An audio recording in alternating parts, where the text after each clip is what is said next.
Tuhan itu melihat kerinduan hati saya yang besar. Ya, sedikit demi sedikit berjalan lebih baik. Sampai akhirnya pengkhotbah juga nggak datang. Ketua persekutuan saya waktu itu tiba-tiba ya khotbah. Saya lihat dia babak belur khotbah dengan keringat kelihatan di wajahnya, menetes di keningnya, di lehernya, di dadanya, di pundaknya. Waduh, saya gimana ya kalau nanti satu kali pemimpin pujian gak ada, ketua persekutuan gak ada. Dan ternyata benar, ketua persekutuan saya langsung, kamu yang khotbah ya? Waduh, yang minggu lalu saya lihat keringat menetes deras sebesar jagung. Saya lebih dari itu. Saya panik, saya bingung, tapi ya maju ke depan. Saya khotbah dan khotbah pertama semua orang tertawa, tapi ya saya mau belajar. Tuhan, saya mau mengasihi Engkau. Saya mau melayani Engkau. Saya menyiapkan hati dan saya banyak berdoa. Lama-lama Tuhan percayakan. Dan sampai hari ini puluhan tahun, setiap kali mau khotbah tetap gemeter.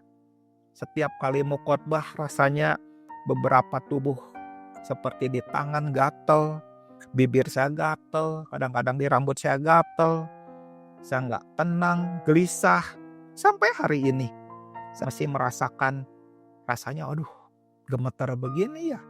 Walaupun jam terbang sudah lumayan, tapi Tuhan selalu mengingatkan, ingat ya perjalanan kamu awal-awal dengan segala ketidakbisaan, dengan segala keterbatasan, dengan segala yang kelihatannya gak mungkin lah, mustahil kamu bisa lakukan itu. Saya menganggap bahwa setiap pelayanan sebagai anugerah. Walaupun saya sebelum mimpin pujian, sebelum berkhotbah, saya adalah seorang yang melayani tiker.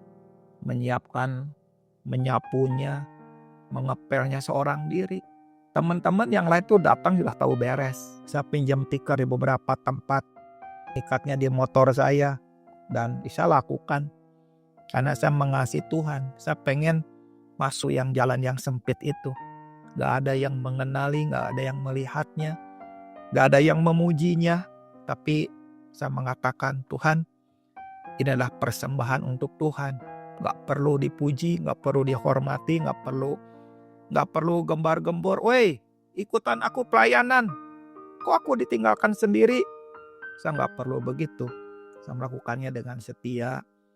Gak terasa ya, mengurus tiker, menggelar tiker, membersihkan ruangan. Gak kerasa, 6 tahun berlalu. Ngurusin tiker saja. Tapi buat Tuhan itu penting. Kesetiaan dalam perkara kecil itu penting. Gak perlu dilihat, gak perlu dipamerkan, gak perlu ditonjolkan. Yang ada adalah, Tuhan, aku mengasihi Engkau. Sambil menyiapkan ruangan, menyiapkan tikar. Itu pun hari Minggu yang lain teman-teman main. Saya mencuci tikar itu dan menjemurnya di halaman tempat kos saya. Saya mengasihi Tuhan, saya mencuci tikar juga saya sambil berdoa, Tuhan, ini ada anugerah Kau berikan kepadaku. Walaupun hanya tikar. Orang lain punya anak rohani saya cuma tikar 30 lembar. Saya cuma tikar dan tikar. Setelah dijemur, kering, saya rapikan, saya kembalikan kepada yang punya.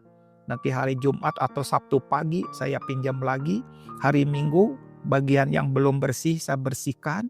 Hanya itu, tapi saya terus melakukannya untuk Tuhan. Dan saya percaya semua dimulai dengan kecil. Celah kecil menghancurkan dari dalam.